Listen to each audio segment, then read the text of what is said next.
आप सुन रहे हैं भगवान दास मोरवाल जी का लिखा हुआ उपन्यास हलाला धारावाहिक रूप से। आज सुनिए भाग 10। अंधे जजीरे की खामोश दीवारों से बतियाते बतियाते डमरू को पता ही नहीं चला कि कितने बज गए। उसे तो यहाँ तक पता नहीं चला कि कब मगरिब की अजान लग गई और कब ईशा की लगने वाली है। उतरते कार्तिक की बढ़ती ठंड के बीच उसने बाहर झांक कर देखा तो पाया कुनमुनाते मटमैले झुटपटे को बेदखल कर अंधेरा पूरी तरह उस पर काबिज हो चुका है। आसपास के घरों में जलते बल्बों के उनीदे उजाले के बावजूद बाहर आते जाते सायों को तब तक पहचानना मुश्किल है जब तक वे बोले नहीं। तो क्या बकौल अपने बड़े भाई नवाब उसे लपड़लैंडी के पास जाना चाहिए? डमरू देर तक सोचता रहा मगर कोई फैसला नहीं ले पाया। परेशान हो उठा वो, कहीं ऐसा ना हो लपड़लैंडी के पास उसे जाते हुए कोई देख ले या कहीं उस पर लौटते वक्त किसी की नज़र पड़ जाए। देर तलक सोचने के बाद डमरू ने तय कर लिया कि वो लपड़लैंडी के पास जाएगा और जाकर पूछेगा कि आखिर ये हम बिस्तर है क्या भला। क्या पता इसे अमल में लाने पर उसका इस हलाला से आसानी से पीछा छूट जाए। यही सोचकर उसने पाँवों में चप्पल डाली और बेहद सावधानी बरतते हुए लपड़लैंडी की ओर रुख कर गया। लपड़लैंडी के चौतरे की सीढ़ियों पर चढ़ने से पहले उसने चारों तरफ छाए अंधेरे को टोहा और जब उसे पक्का यकीन हो गया तो तेजी से चढ़ गया। अरे लपड़लैंडी है क्या? डमरू ने धीरे से आवाज़ लगाई। कौन? अंदर से आवाज़ आई।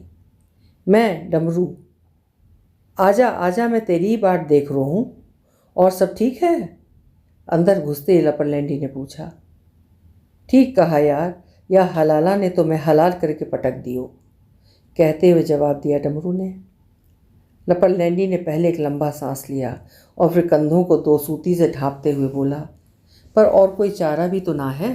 इन हदीस और शरीयत की भी तो माननी जरूरी है। इनके आगे ना तेरी चले है ना मेरी। पर यार और कितनी मानूं मैं इनकी?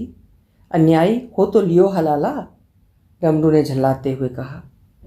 लगे है मौलवी साहब की बात तेरी अब तलक समझ में ना आई है। तू या मौलवी को तो नाम मत ले, सारा बीज तो याई का बोया हुआ है कि हम बिस्तर के बिना हलाला जायज़ न मानो जाएगो, डमरू उखड़ते हुए बोला। तो फिर परेशानी कहाँ है? अन्यायी परेशानी तो ना है, पर पहले कोई मोए ये तो बता कि ये हम बिस्तर आखिर है का भला। डमरू जिस मकसद के लिए आया था उसे साफ करते हुए बोला। अच्छो तो ई बात है। इतना कह लपड़लैंडी ने बगल में सोए हुए बच्चों की तरफ देखा और फिर उठते हुए बोला, ऐसो है ये बालक सो रहा है, चल बाहर चल के बात करेंगे।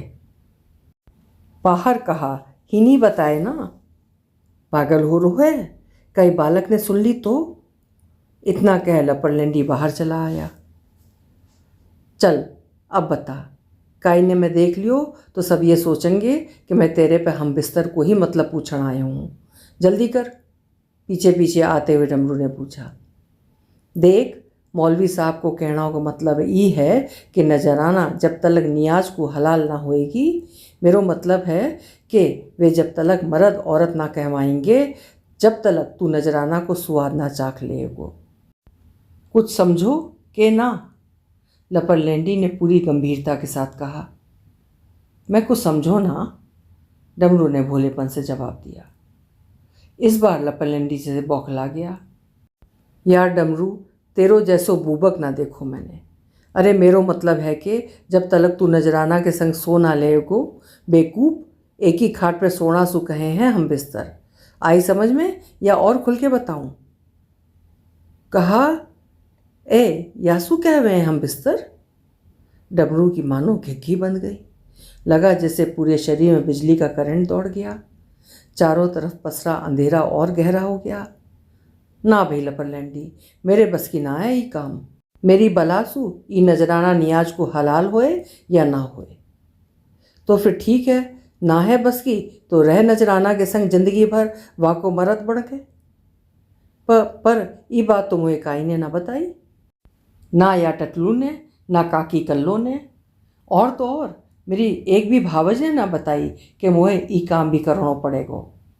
एक बात कहूँ रपरलैंडी, अगर मुझे पतो होतो ना कि ये नजराना के संग एक ही खाट पे सोनो पड़ेगो तो चाहे चौड़ा में चित्तौड़ हो जाए, गर्दन भले ही कलम हो जाती, मैं या निकाह को तैयार ना हो तो। वो बात तो तेरी ठीक है, पर अब ई बता कहा करो जाए। लपरलैंडी ने हाथ उठाते हुए सब डमरू पर डाल दिया। अन्यायी, एक बात बता, अगर मोही पतो हो कि कहा करनो है तो मैं तेरे पे काई लुआ तो मेरी बात मान, वही कर जैसे मौलवी ने कही है। लपरलैंडी ने भी पीछा छुड़ाते हुए सलाह दी। डमरू सिर पकड़ कर बैठ गया। ये तो गनीमत है कि अंधेरा होने के कारण वे दोनों एक दूसरे को नहीं देख पा रहे हैं। देख रहे होते तब। डमरू कुछ नहीं बोला, चुपचाप बिना कुछ बोले अंधेरे को बींधते हुए चौतरे की सीढ़ियाँ उतरने लगा। पता नहीं ये उसके भीतर की कश्मकश थी या घना अंधेरा कि आखिरी सीढ़ी पर पैर पड़ते हुए धड़ाम से नीचे गिरा। अरे अल्लाह! सीढ़ी की नोक घुटने में लगते ही डमरू बिलबिला गया। जैसे तैसे वो उठा और लंगड़ाते हुए नोहरे की ओर चल दिया। रास्ते में ही ईशा की अजान लग गई, मगर उसने तय कर लिया कि वो नमाज़ पढ़ने मस्जिद में नहीं जाएगा, यहीं अपने नोहरे में अदा कर लेगा। नमाज अदा करने के बाद डमरू ने जल्दी जल्दी जा नमाज समेटा, उसे उसकी तय जगह पर रखा और पहुंच गया सीधा घर। जैसा कि उसे अनुमान था, लगभग पूरा घर इसी मुश्किल से निपटने के तरीकों के लिए पहले से बैठा हुआ है।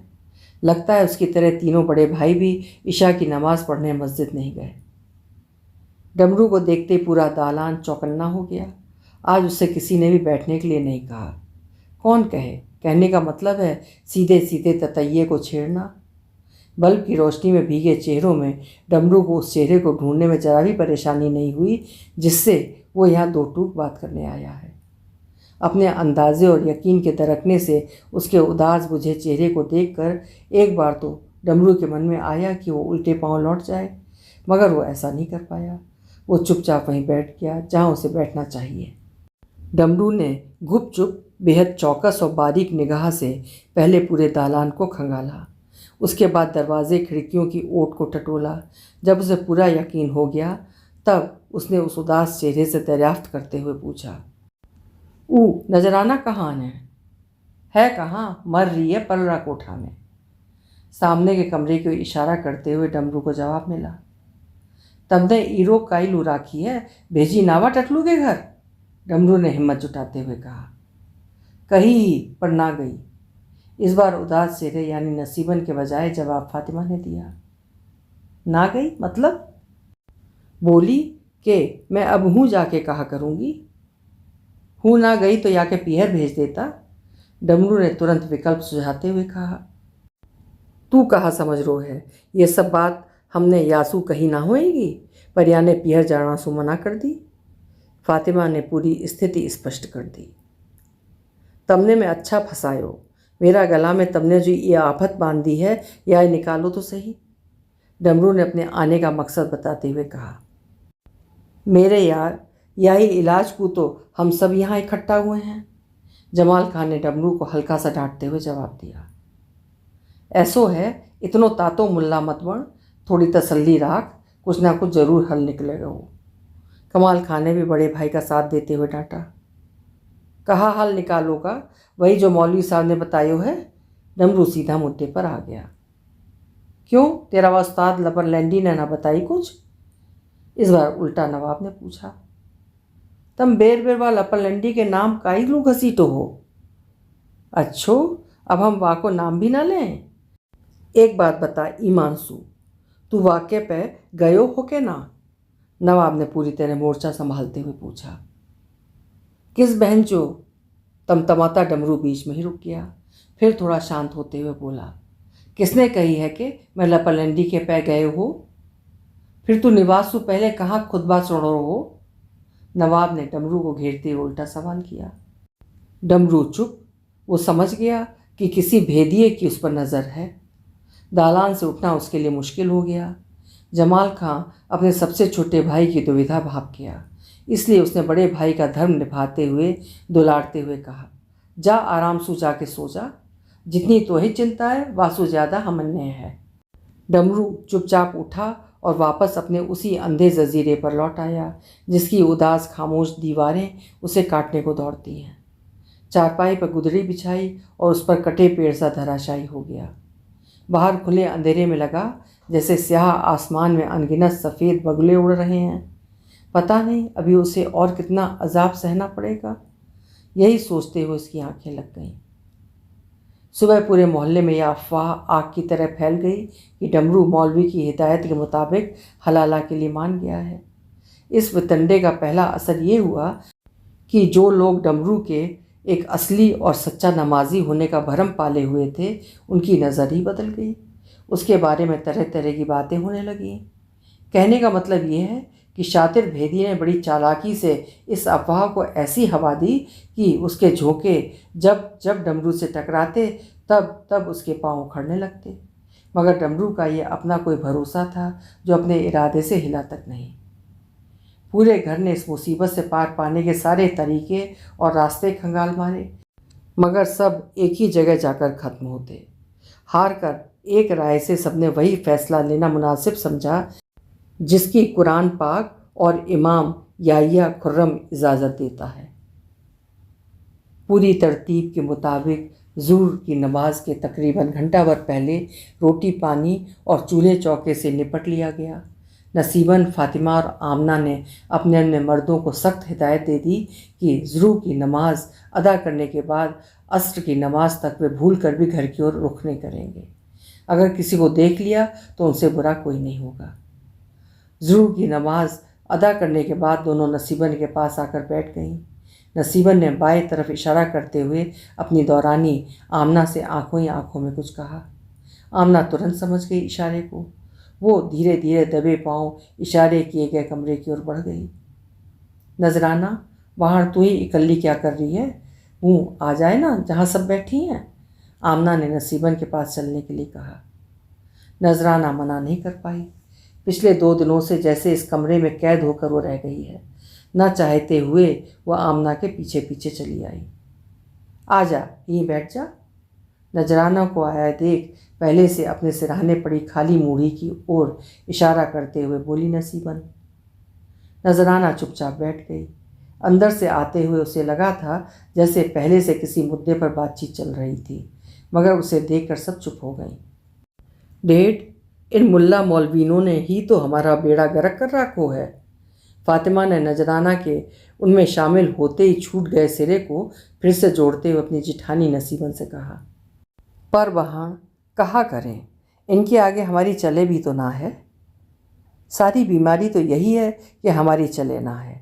अगर हमारी चलती ना तो अब तलक क्या नजराना है या कैसू आज़ाद कर या के घर भेज देती। इतना कह फातिमा ने कनखियों से नजराना की ओर देखा। शायद नजराना कोई प्रतिक्रिया व्यक्त करे, मगर ऐसा नहीं हुआ।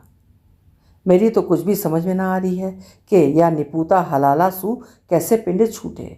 ऊपर सू अब ई डमरू भी मरना मारना की धमकी दे रो है कि अगर मेरे संग ज़बरदस्ती करी तो मैं फंदो लगा के मर जाऊंगा। हमारी तो अच्छी जान मुसीबत में आई। मौलवी की माने तो मुश्किल, ना माने तो मुश्किल। अब तो सारी दारमदार या नजराना पे है। ये चाहे तो हमने गिरा दे और चाहे तो डुबो दे। फातिमा ने एक तरह से पंचायत के फैसले की अहमियत बताते हुए कहा। दारमदार तो है, पर बेचारी नजराना भी कहा करे। ये भी शरीयत या हदीस सु बड़ी थोड़ी है। इतना कह नसीबन ने दूसरी ओर करवट ले ली। वैसे नजराना, वहाँ तैने भी या बारह में कुछ सोची है? आमना नजराना को जिस तरतीब के तहत बुलाकर लाई थी, फातिमा उस पर अमल करते हुए बोली। फातिमा, मेरे हाथ में भी कुछ ना है, पर हाँ एक बात मेरी भी कान खोल के सुन ले कि अगर मोसू डमरू के संग सोना की बात कही ना तो मैं भी जहर खा के मर जाऊंगी। नजराना भी अपने इरादे पर अटल रहते हुए बोली। जहर खा के मर जाना की बात तो बाहर तू ऐसे कह रही है जैसे डमरू तो पूरे ही सटक जाएगो। वापस सीधी होते हुए नसीबन तमतमाते हुए आगे बोली। बहन, एक तो काई के संग भलाई करो, ऊपर से मरना मारना की भी धमकी सुनो। देख बहन, अगर मरनो ही है तो अपने पियर या कल्लो की दहली पे जाके मर, हमने तो बखस। मेरो मतलब है कहीं तुम ऐसे कह रही हो जैसे वह मौलवी ने कही ही। नजराना ने अपने कहे में थोड़ा संशोधन किया। तो निगोड़ी, फिर तू ही बता, हम कहाँ जाके मरा? नसीबन ने एक तरह से चीखते हुए पूछा। नजराना चुप्पी साध गई। लगता है नसीबन के कहे का नजराना पर कुछ असर हुआ है। वैसे बहन, डमरू के पैजाना में बुराई कहाँ है? फातिमा ने बेहद सावधानी बरतते हुए नजराना को टटोला। बुराई तो ना है, पर नसीबन के लिए लगभग तप चुके लोहे पर चोट करने का इससे अच्छा दूसरा मौका नहीं हो सकता। बुरा ना माने तो एक बात कहूँ? नसीबन के सख्त लहजे पर नजराना ने उसकी आंखों में देखा। आंखों में तिरमिराते भरोसे के डोरों को देख पल भर के लिए नजराना अपने इरादे से डगमगा गई। वैसे कायदा सू तू अब डमरू की ब्याहता है। बाकायदा वाके संग तेरो निकाह हुओ है। ऊ चाहे तो तेरे संग जोर जबरदस्ती भी कर सके है, पर मेरो डमरू ऐसो ना करे को। मैं अच्छी तरह जानू हूँ अपना डमरू है। हम ही जाने हैं कि ऊ तेरे संग निकाह को भी कितनी मुश्किल से तैयार हुआ है। कहते कहते नसीबन की आंखें अपने द्वारा लिए गए गलत फैसले से उपजी उदासी से नम होती चली गईं। देख नजराना, दुनिया दिखाई को एक बार तो तोहे डमरू पे जानो ही पड़ेगो, बाकी तेरी मर्जी। हम तो तोहे समझा ही सके हैं, फैसला अब तेरे हाथ में है। फातिमा ने नजराना के चारों तरफ ऐसी कीलें ठोक दी जिन्हें पार करना उसके लिए बिल्कुल भी संभव नहीं है। इस बीच नसीबन ने अपनी दौरानियों को न जाने चुपके से क्या इशारा किया कि पहले किसी काम का बहाना कर आमना खिसक ली और कुछ ही पलों के बाद फातिमा भी चली गई। सिर्फ और सिर्फ अब नसीबन और नजराना रह गईं। देर तक दोनों के बीच एक झीनी सी खामोशी छाई रही, जिसे अंततः नसीबन को ही तोड़ना पड़ा। नजराना, हम तेरा कोई दुश्मन ना है, हम तेरा भलाई ही कह रहा हैं। और फिर एक औरत को दर्द औरत ही ना समझेगी तो कौन समझेगी? इन मर्दन सू तो कोई उम्मीद करियो मत। निगोड़ी, अगर तेरा जाना सू या हरामी मौलवी की बात रह जाए तो तेरी असमत भी बची रहे तो यहाँ में बुराई कहा है। नजराना को कुछ सोचता देख नसीबन ने युक्ति से काम लेते हुए कहा, वैसे अभी इतनी जल्दी ना है, टाइम है अभी। आराम सू एक आध दिन ठंडा दिमाग से सोच ले। और हाँ, एक बात और, रही बात डमरू की, बाकी गारंटी मैं ले रही हूँ, वो तेरे हाथ भी ना लगाएगो। नसीबन ने नजराना को पक्का यकीन दिला दिया। ये बात तो ठीक है, पर नजराना पहली बार खुली थोड़ी सी। हाँ हाँ बोल। नजराना को हिचकिचाता देख नसीबन ने उसका मनोबल बढ़ाया। अगर काई ने मैं नोहरा में जाती देख ली तो मैं कहीं की न रहूँगी।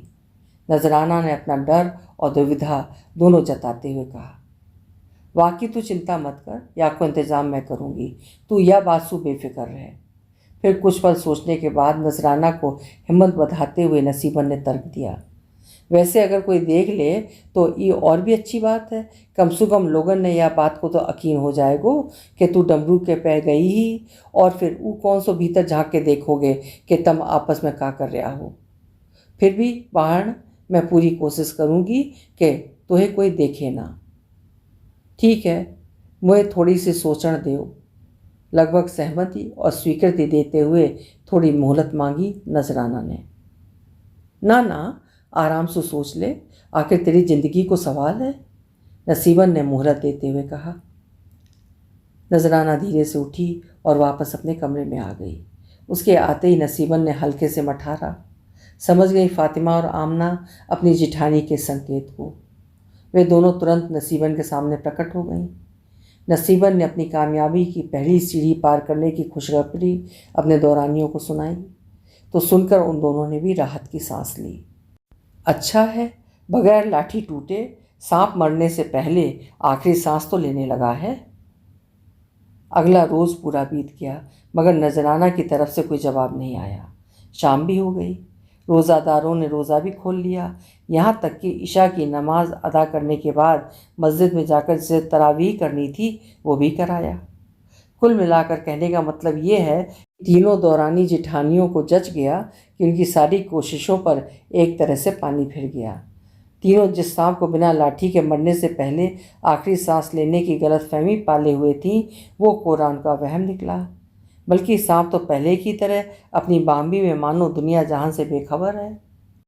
रमज़ान शरीफ का 23वां मुबारक दिन। सुबह का सूरज चहलकदमी करता हुआ धीरे धीरे रोज़ाना की तरह अपने सफ़र पर आगे बढ़ने ही वाला था कि जैसे किसी ने उसका रास्ता रोक लिया।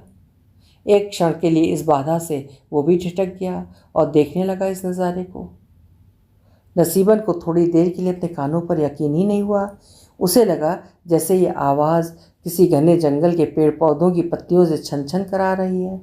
शायद इसीलिए ठिठके सूरज को हाजिर नाजिर कर उसने एक एक शब्द पर जोर देते हुए पूछा, नजराना, बहर तैने ये फैसला खूब सोच समझ के तो लियो है ना? हाँ, देख ले और सोच ले, अभी तो बेटी बाप के ही है, अभी भी कुछ ना बिगड़ो है। नसीबन ने नजराना को ठोंक बजाते हुए कहा। खूब सोच लियो है, और रही बात बिगड़ना की तो यासु ज़्यादा एक बीरवाणी को और कहाँ बिगड़ेगी? नजराना ने सिर झुकाए हुए कहा। नसीबन से उसकी नज़र मिलाने की हिम्मत नहीं पड़ रही थी। जिस वक्त नजराना ये सब कह रही थी उस वक्त ऐसा लग रहा था मानो आसमान में ठिठक कर इस नज़ारे को देखने वाले सूरज की आंखें भी बरस पड़ेंगी। लग रहा था जैसे नजराना के कुछ लफ्ज़ धीरे धीरे खिसक रहे थे तो कुछ अपने आप पर शर्मसार हो जार जार रो रहे थे। नहीं देखा गया सूरज से और तेज़ी से अपने सफ़र पर आगे बढ़ गया। ठीक है, तू जा। नसीबन के कहने पर नजराना वापस जाने के लिए मुड़ी ही थी कि नसीबन पीछे से टोकते हुए बोली, अच्छो सुन, या 12 में अभी काईसू कुछ जिक्र मत करियो, समझ ले के तैने मोहे कुछ ना बताई है। अब मैं अपने हिसाब से देखूंगी कि मुझे कहा करनो है। नजराना के जाने के बाद नसीबन आगे के बारे में सोचने लगी। zuhur की नमाज अदा कर वो कमर सीधी करने की गरज से दालान में अभी लेटी ही थी कि पहले फातिमा उसके पास आकर बैठ गई और मौका मिलते ही कुछ देर बाद आमना भी आ गई। कोठा में सु कोई जवाब आयो के ना? सामने दाईं ओर के कमरे की ओर देखते हुए फातिमा ने पूछा। ऐसो है, तुम दोनों से मुझे एक ज़रूरी बात करनी है। नसीबन की बात सुनते ही फातिमा और आमना की धड़कनें तेज़ हो गई। ऐसो करें, ऊपर मेरा चौबारा में न चलें? फातिमा ने फुसफुसाते हुए जगह सुझाते हुए सलाह दी। ठीक है, ऐसा करो, तुम दोनों चलो, मौका देख के पीछे पीछे मैं भी आ रही हूँ। वैसे भी ऐसी बात चौरा में ना करी जावे है। नसीबन अपने अनुभव का इस्तेमाल करते हुए बोली। जब से फातिमा और आमना चौबारे में आई हैं तब से उन दोनों को अपनी धड़कनों पर काबू करना मुश्किल हो रहा है। आमना, कहीं या नजराना ने कोई नयो सांग तो ना रोक दियो है? दारी मोहे भी कुछ ऐसो ही लग रो है। वैसे एक बात कहूँ, या डमरू ने हमारी जान को बेमतलब को बीच बो राखो है। ई तो ना है कि या रंडी सतवंती के ठाठ से चिपट जाए और 2 मिनट में यह हलाल कर दे। आमना का धैर्य अब चूकने लगा। चुप कर, नसीबन आ रही है। सामने जीने से नसीबन को आते देख फातिमा आमना को सचेत करते हुए बोली। नसीबन के आते ही फातिमा का सब्र कच्चे बांध सा ढह गया। ऐसी कहा बात है जो तैने इतनी देर से हम यहाँ चौबारे में बैठा रखे हैं? थोड़ो सो सब्र तो राख धसड़ी, तू भी हर वक्त मुताई सी बैठी रहे है। चारपाई पर बैठते हुए नसीबन ने बाहर का मुआयना किया और फिर आमना को हुक्म देते हुए बोली, आमना, थोड़ो सो किवाड़ ये ढाल दे। बिना एक पल गवाए आमना ने पूरा दरवाज़ा ही बंद कर दिया। दारी, ऐसो है कि नजराना गई है मान। अब तुम दोनों बताओ आगे कहा करनो है? नसीबन ने दोनों को खबर सुनाते हुए बताया। करनो कहा है, आज रात को ही भेज दो या डमरू के पे? आमना ने तपाक से कहा। भेज तो दें, पर वो डमरू भी तो तैयार होना चाहिए। वो तो पहले ही मरना मारना की धमकी दे रो है। नसीबन की परेशानी पर धोरे खिंचाए। नसीबन, बहन तू बूढ़ी हो गई पर रही वही, जामे नाच छड़े हैं। अरे नजराना जब डमरू से मीठी मीठी बतलाएगी, वाके अड़के बैठेगी ना, तो तेरा डमरू की देह अपने आप खुलती चली जाएगी। कहते हुए आमना का चेहरा तपने लगा जैसे। मेरी भी अल्लाह ताला से यही दुआ है, कम से कम या आफत से हमारे पीछे तो छूट जाएगो। नसीबन के दोनों हाथ आसमान की ओर उठते चले गए। सब ठीक हो जाएगो। जब नजराना ही राजी होगी है तो तेरो ही हलाला भी सही सलामत निपट जाएगो। फातिमा उम्मीद जताते हुए बोली। तो फिर ठीक है, आज ही रात को मैं या नजराना या डमरू के पे भेजना को कोई इंतज़ाम करूँ हूँ। अपनी दौरानियों से मिले हौसले और हिम्मत से नसीबन की आंखों में उम्मीदों के अनगिनत जुगनू टिमटिमा उठे। पिछले कई दिनों से तरतीबों के जो मणके इधर उधर छिटक गए थे वे आपस में फिर से जुड़ने लगे। लैलतुल कद्र, रमज़ान शरीफ की बरकत वाली रात, एक ऐसी रात जो 1000 महीनों से भी बेहतर है। कहा जाता है कि इस रात की इबादत से जो आदमी महरूम रहा वो बड़ी बड़ी नेमतों से महरूम रहा। इस रात की एक पहचान ये भी है कि इसकी रोशनी सुबह को मध्यम पड़ जाती है। अल्लाह इस रात की इबादत की बरकत से सारे गुनाह अपने नेक बंदों को बख्श देता है। नजराना भी इस बरकत वाली रात की इबादत से महरूम होना नहीं चाहती है। वो नहीं चाहती है कि इस रात की इबादत से वो महरूम रहे। वो अपने इस गुनाह को उम्र भर ढोना नहीं चाहती। नजराना ही क्यों, कोई भी इस इबादत से महरूम नहीं रहना चाहता, कम से कम रमज़ान शरीफ की इस बरकत वाली रात से। रमज़ान शरीफ की ऐसी बरकत वाली 23वीं यानी आज की रात। पिछले कई दिनों से अचानक मौसम के मिजाज ने जिस तरह करवट बदली है उसमें ठंड का तीखापन बढ़ गया है। बल्कि पूर्वा हवा के चलने से पिछली शाम से जो बादल घिरने शुरू हुए थे वो पूरी तरह जैसे बरसने को तैयार हैं। कार्तिक अगहन की ये महावट न केवल ज़मींदारों व किसानों के लिए सौगात लेकर आती है, साथ में मौसम को और धारदार बना देती है। तेज़ी से बढ़ती ठंड के कारण ईशा की नमाज के बाद से सोता पड़ने लगा। काश ये ठंड और तीखी हो जाए और लोग जल्द से जल्द अपने बिस्तरों में घुस जाएं। इसी कामना में फातिमा और आमना की धड़कनें तेज़ होने लगीं। इधर मजाल है, तीनों दौरानी जेठानियों ने अपने मर्दों के सामने पत्ते खोलना तो दूर रहा, अपनी योजना की भनक तो लगने दी हो। जैसे ही एक एक कर आसपास जल रही घर आंगन की बत्तियां गुल हो गईं, नसीबन ने बाहर के मौसम का जायज़ा लेने के लिए आमना को भेजा। आमना तुरंत दबे पांव छत पर आई और आसपास खासकर नोहरे की दिशा का बेहद बारीक मुआयना करने के बाद जब वो वापस नीचे आई और पूरा आंखों देखा हाल सुनाते हुए बताया, बस एक आध लट्टू जल रहा है, लगे है आज रात को मेह भी खूब बरसे। वो चौकदड़ा अर्थात चारों तरफ सु बादल घुटा पड़ा है। फातिमा, टाइम कितने हो रो हुए को? नसीबन की व्यग्रता बढ़ने लगी। मेरे हिसाब से 11 तो बज रहा होगा, फातिमा ने अंदाजे से बताया। या को मतलब है आधी रात होने वाली है। नसीबन ने अभी इतना ही कहा था कि तभी बिजली चली गई। ले या राणे बिजली है भी अभी जानो हो। अचानक चारों तरफ घुप अंधेरा छा गया। रह रहकर कड़कती बिजली की चौंधियाती रोशनी में चेहरे भीग भीग जाते। फातिमा, दारी एक बात कहूँ, बहुत बढ़िया मौका है, ऐसे अंधेरा में काई को पतो भी न चले वो।